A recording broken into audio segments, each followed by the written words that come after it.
Bonjour, je suis Thibault Lambert et vous écoutez Code Source, le podcast d'actualité du Parisien. Claudine Cordani avait 17 ans lorsqu'elle a été violée au milieu des années 80. À l'époque, aucun procès pour viol sur mineur ne se déroulait en public. Elle a été la première en France à demander la levée du huis clos pour que la honte change de camp. Aujourd'hui âgée d'une cinquantaine d'années, elle se bat toujours pour que la justice accompagne au mieux les victimes de crimes sexuels. Elle témoigne dans Code Source au micro de Claudia Prolongeau.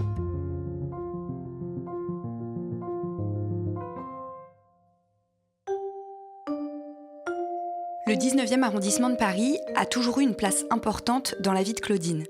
Elle y vit depuis une dizaine d'années, avec sa fille, mais c'est aussi là qu'elle a grandi, avec sa famille jusqu'en 1984. Mes parents sont des immigrés italiens d'origine qui sont venus s'installer en France. J'ai grandi mes premières années à Aubervilliers. Après, nous sommes arrivés à Paris 19e, où ma mère a vécu jusqu'à novembre dernier, date où elle est morte. Elle est restée dans ce même appartement. Et donc, famille italienne, modeste, pas pauvre, hyper travailleuse. Ma mère était femme de ménage. Mon père était ouvrier à l'imprimerie Georges Lang. Voilà, une fratrie de filles, de garçons. On a une enfance heureuse, épanouie, avec des copains-copines du quartier.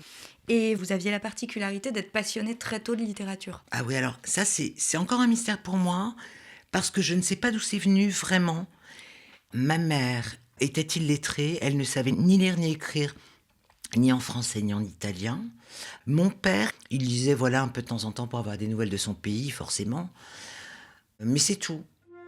Claudine s'épanouit dans cette famille. Elle lit toujours beaucoup et se bat contre ses parents pour avoir les mêmes droits que ses grands frères.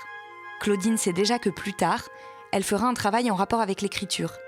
Un jeudi soir, le 2 février 1984, sa vie tranquille d'adolescente parisienne bascule.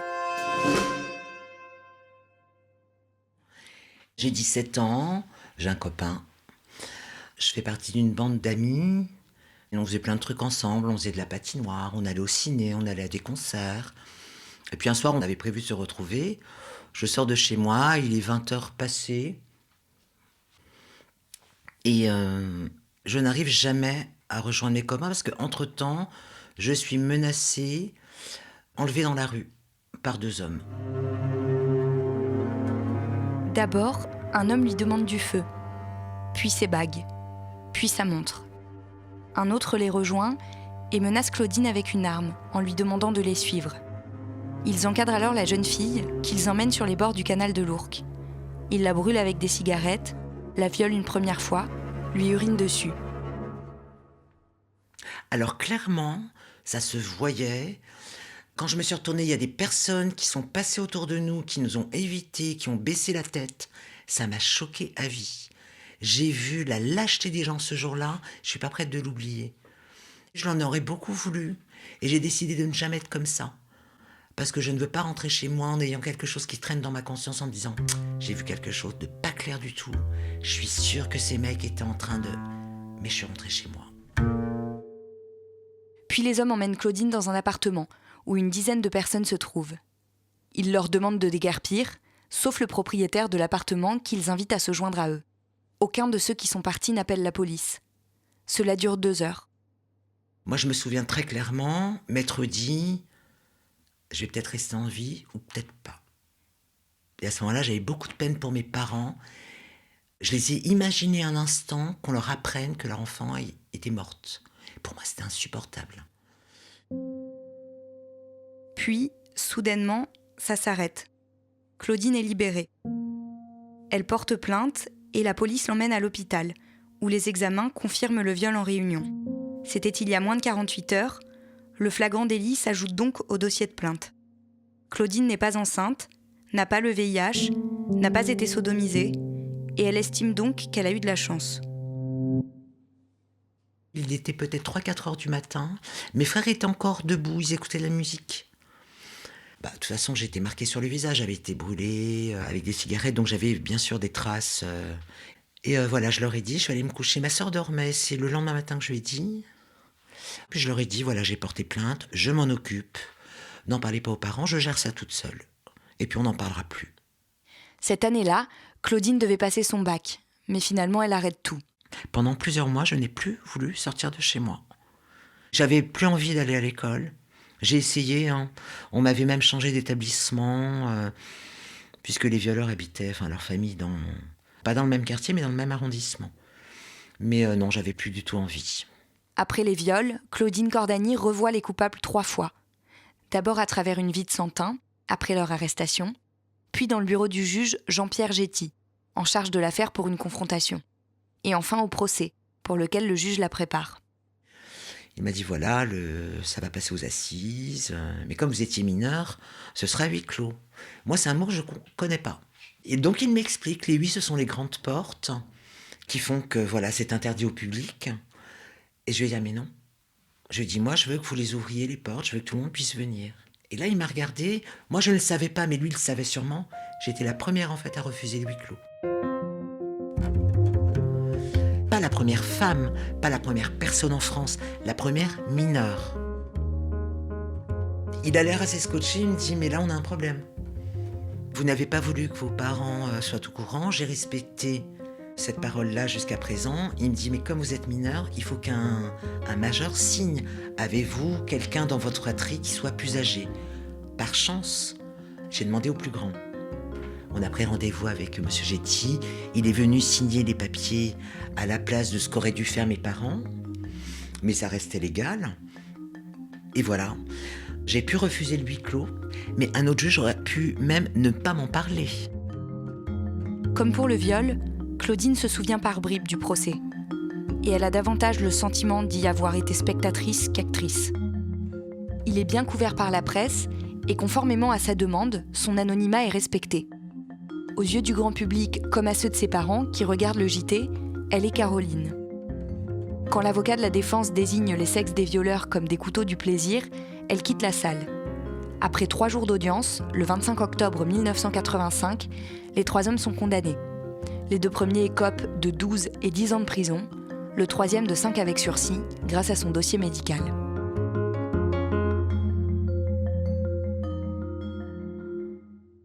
Je m'attendais un peu plus. J'étais très heureux de savoir qu'ils allaient partir directement en prison, qu'ils n'auraient pas l'occasion de croiser d'autres personnes. Pour moi, c'était le plus important. Parce qu'en fait, je ne pouvais rien changer par rapport à ce que moi j'avais vécu. Mais en tout cas, pendant quelques années, ils ont été neutralisés. Et j'espère qu'ils n'ont jamais pu recommencer. Après le procès, pendant plusieurs mois, Claudine peine encore à renouer avec le monde extérieur.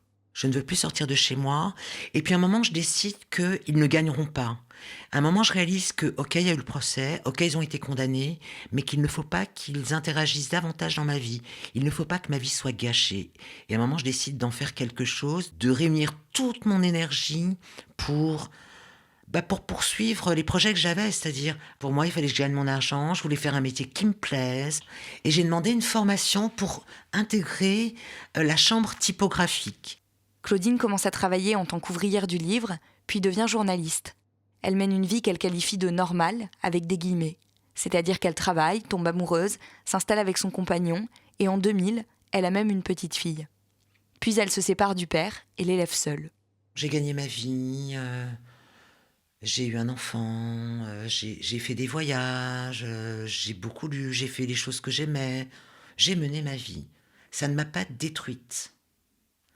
Mais ça a été des années de reconstruction en silence.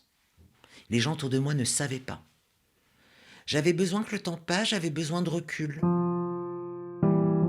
En tant que journaliste indépendante, Claudine a de plus en plus de mal à faire face. Elle perd certaines de ses collaborations, va au prud'homme, gagne parfois et finit par tout lâcher en 2017. Entre-temps, elle veut aussi tenter d'obtenir enfin son bac.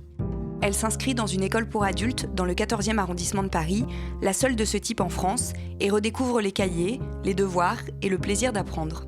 Un souci de santé l'empêche d'aller au bout et pour la 2e fois, elle doit renoncer. Mais Claudine ne s'avoue pas vaincue. Désormais au RSA, elle se lance dans les collages artistiques et le militantisme. Sa première exposition doit d'ailleurs avoir lieu cette année. Elle suit des formations pour apprendre à écouter les victimes et se lance dans un autre projet qui devient vite une nécessité.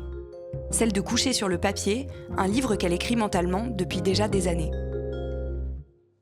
Parce qu'aujourd'hui, je ne suis victime de rien, j'ai été victime.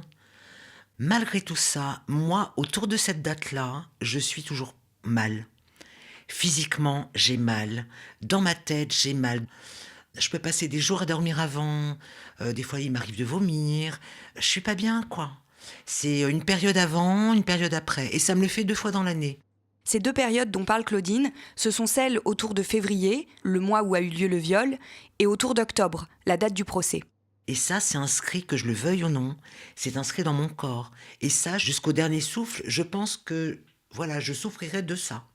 C'est ainsi que Claudine Cordani fait tomber l'anonymat, notamment via la publication de son livre, et commence à dire que Caroline, la première mineure à refuser le huis clos, c'était elle.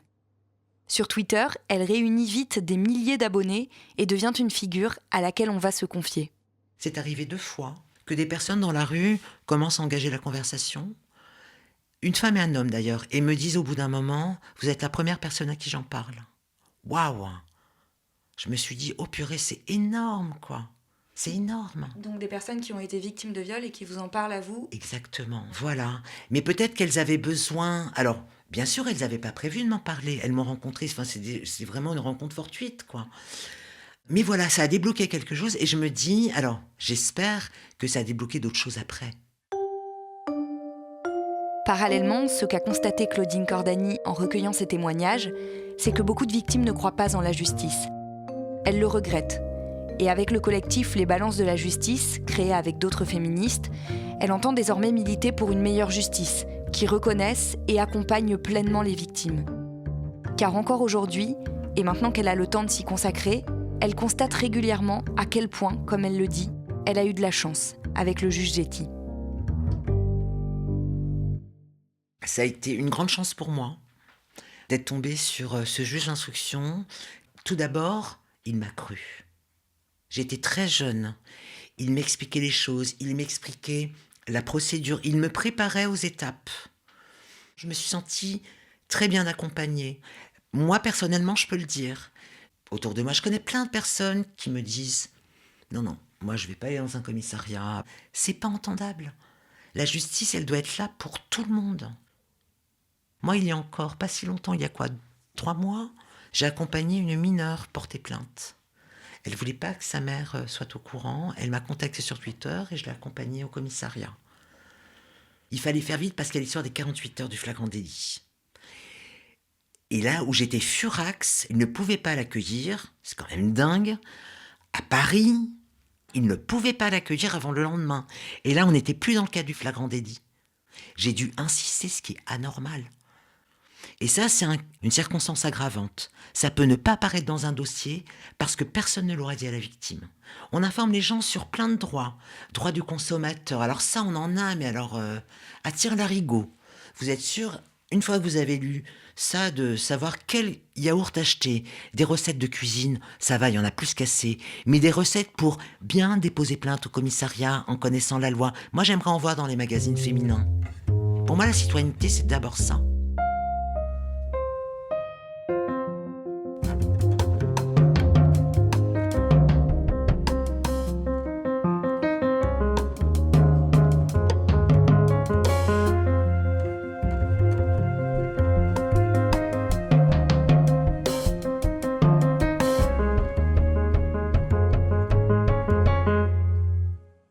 Claudia, est-ce que les parents de Claudine Cordani ont fini par savoir ce qui était arrivé à leur fille? Son père est mort dans les années 90 sans le savoir, et à cette occasion-là, sa mère lui a dit qu'en fait elle avait été victime elle-même de viol quand elle était plus jeune. Donc ça a été l'occasion pour Claudine de raconter tout ce qu'elle avait fait à sa mère depuis ce 2 février 1984. Sa mère était très impressionnée et très fière de son parcours. Elle est morte, elle, en novembre 2020, l'année dernière, mais jusqu'au bout, elle a soutenu sa fille, évidemment, dans tous ses combats. Elle a annoncé récemment la naissance d'un collectif, c'était le 13 février, un collectif baptisé Les balances de la justice, c'est quoi son but ? Alors Claudine dit que le but de ce collectif, c'est d'accompagner la justice. Elle le dit de manière un peu ironique, mais en fait, ce qu'elle aimerait, c'est que la justice soit une meilleure justice, notamment pour juger les crimes de viol. Elle aimerait la fin de la prescription, elle aimerait que les viols ne soient plus requalifiés en agression sexuelle, comme c'est souvent le cas, notamment pour désengorger les cours d'assises. Et elle aimerait aussi qu'on ne puisse plus considérer qu'un mineur est consentant dans une relation sexuelle avec un majeur. Merci Claudia Prolongeau. Cet épisode a été produit par Mona Delahaye et Marion Botorel. Réalisation Julien Moncouquiol. N'hésitez pas à nous écrire code source @leparisien.fr ou à nous interpeller sur les réseaux sociaux. Code Source est le podcast d'actualité du Parisien. Il est disponible chaque soir du lundi au vendredi. Pour ne rater aucun épisode, abonnez-vous sur Apple Podcast ou Google Podcast par exemple. Et puis si vous aimez Code Source, dites-le nous en laissant des petites étoiles ou un commentaire sur votre application préférée.